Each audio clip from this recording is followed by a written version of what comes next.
Uh-oh, things are about to get a little bit crazy. And by crazy, I mean totally awkward. Hey guys, MasakoX here, and it's time for another round of Masako, what took you so long? With the initial support of my R&R crew, we were able to try and establish the idea of what would have happened in the story had Goku been born female. We were able to prove and continue to prove that if Goku was born a female Saiyan, then really in terms of the fundamentals of the story, not much would have happened. It wouldn't hinder her power or personality in the slightest. In fact, it would have actually enhanced it. So much so that Bulma's relationship with Goku is now a much stronger friendship than it was before. Goku was able to socialize more, and was actually more inclined to do so after spending the first 14 years of her life in the wilderness along with Grandpa Gohan for the early part of it. We managed to do something that Toriyama, not through lack of trying mind you, couldn't do. And that is write a consistent female character who isn't just a copy of Launch. All of this meant that all of the times in Dragon Ball Z they come together to fight somebody and then they would go their separate ways for many years, that doesn't really happen. The Z fighters actually hang out with each other. And this is something I like to call the Breakfast Club of Combat. And naturally, Piccolo's gotta be the odd one out here, and decides to spend a lot of his time in the wilderness, and that means he doesn't really benefit from the Breakfast Club in any way, so that means he kinda gets left in the dust in terms of power. But when things did get rough, he did muck in and did his best, like he did in the last outing. In the last part, Vegeta still took on Goku and the gang, and thanks to the club's very smart tactics, it meant that not only was Vegeta defeated, but it also meant that he was taken out. But he did leave his mark, with Piccolo being badly injured, as well as Chi-Chi being quite injured as well, and now Goku's unconscious. And all of this down to the fact that Krillin had just been Krillin and left the senzu beans back on the lookout and totally forgot about them, and now he can't really do his job. Even though Tenshinhan and Yamcha survived the onslaught this time, Chaozu unfortunately didn't. And as we know, Chaozu has that whole resurrection issue with Shenron, which means they have to find another way to try and bring him back. Back on the lookout, Kami and Popo emerge from the shadows, now knowing that Vegeta had been defeated, and they give Krillin the bag of beans that he forgot to take with him. And since we know his feelings towards Goku, he immediately gives Goku the first bean. Now that she's fully awake, Goku asks what on earth happened and where's Vegeta? Did he survive? Did he escape? No, he bit the dust. And Goku doesn't take it that well. And that kind of takes everybody by surprise. Wait, Vegeta was a bad guy, why are you sad? Well, it turns out that Goku really wanted to have another go at fighting him, and now that she's not really going to get the opportunity, oh, she's a little salty. The entire group is now really kind of stunned that Goku's angry with them for actually doing their thing. And this has been something that Goku's tried to suppress with the group, and it's been relatively easy now with her new social abilities, but there's just something now that is really eating away at her whole being and ethos. It's the Saiyan desire to fight, and now Goku's own desire to start to fight solo. Having realized that she is now a Saiyan and not a human, it's kind of brought a little disconnect between herself and the gang, and it's all manifesting right now.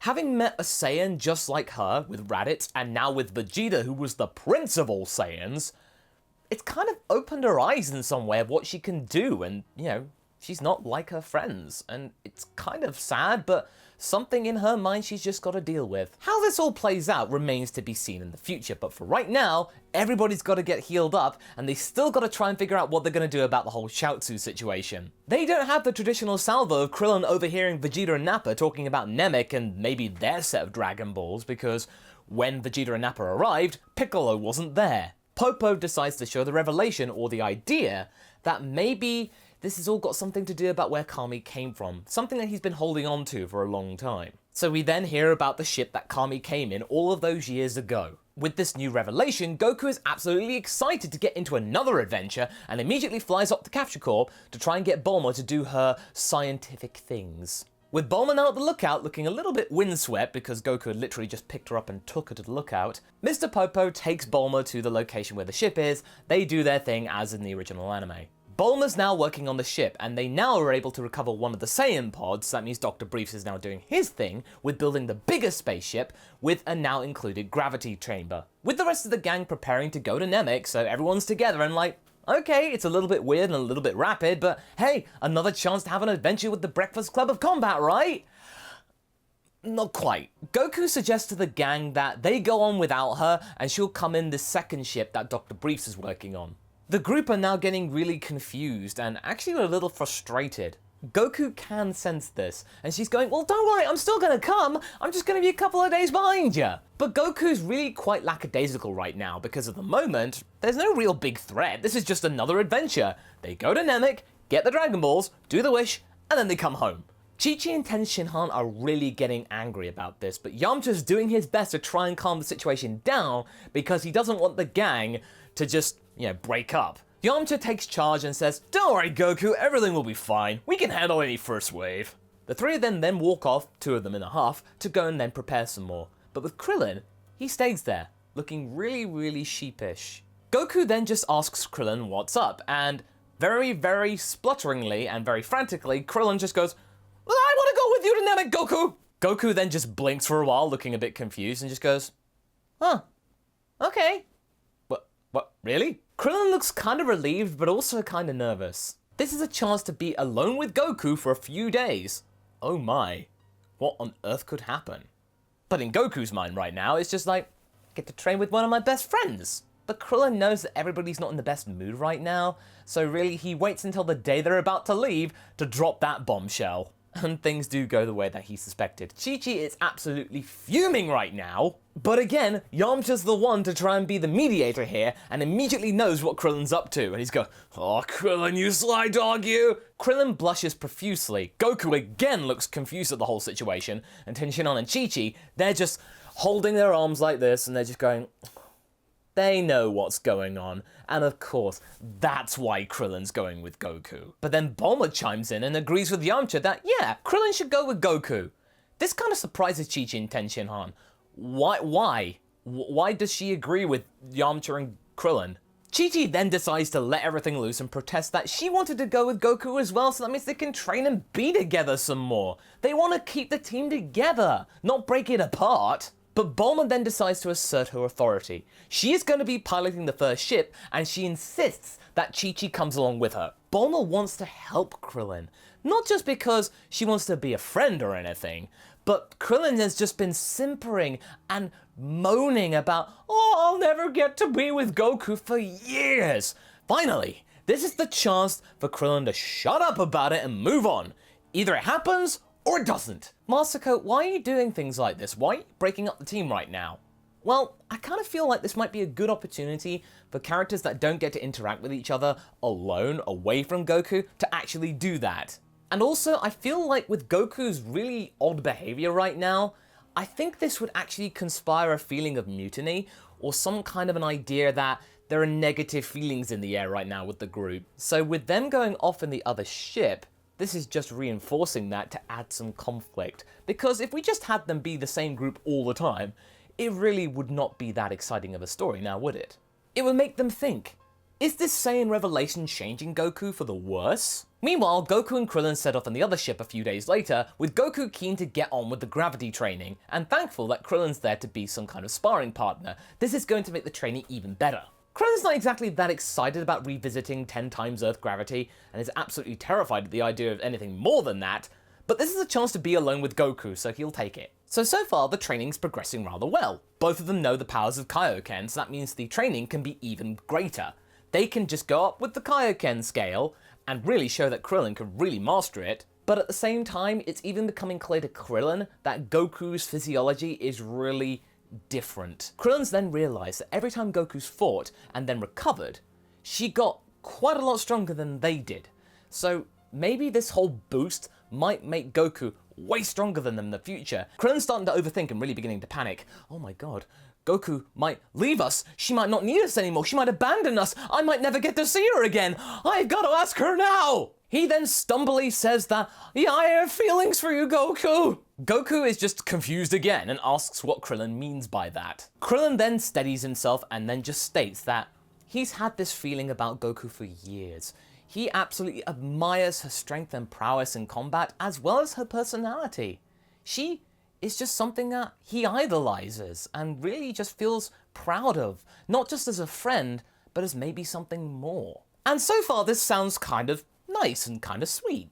But he kind of oversteps things by saying, I not only want to fight alongside you, but I also want to have a family with you. Goku is immediately taken aback by this, not expecting this in the slightest, but Krillin interprets this as complete rejection. He immediately takes everything back, and then things get really silent and really awkward, and they don't really speak for a while. Oh, that's really awkward. Back on the first ship, they arrive on Namek, and surprise, surprise, things aren't as simple as they thought it would be.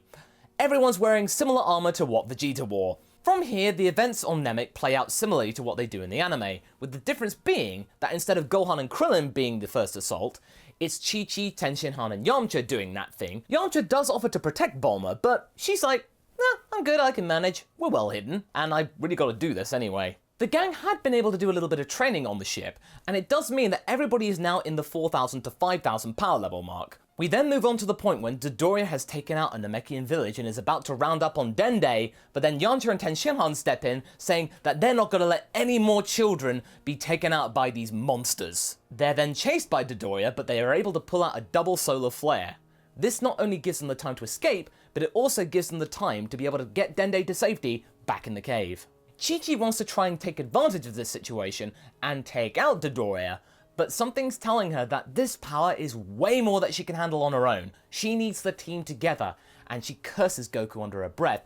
If Goku and Krillin were with them right now, they might be able to take him out. But no, they have to retreat. Now back at the cave, Dende thanks them for all of their help and says that all of this is to do with the absolutely evil Lord Frieza. The only way to be able to stop him is to get the Dragon Ball located at Grand Elder Guru's tower, and that is a very long way away, and it's not a journey for the faint of heart. Chi-Chi, having not been able to do much before, elects to take Dende to Grand Elder Guru's lookout and actually do the thing and protect him. The two men protesting at being left behind, but Chi-Chi insists that, hey, you guys got to have some action before, it's my turn now.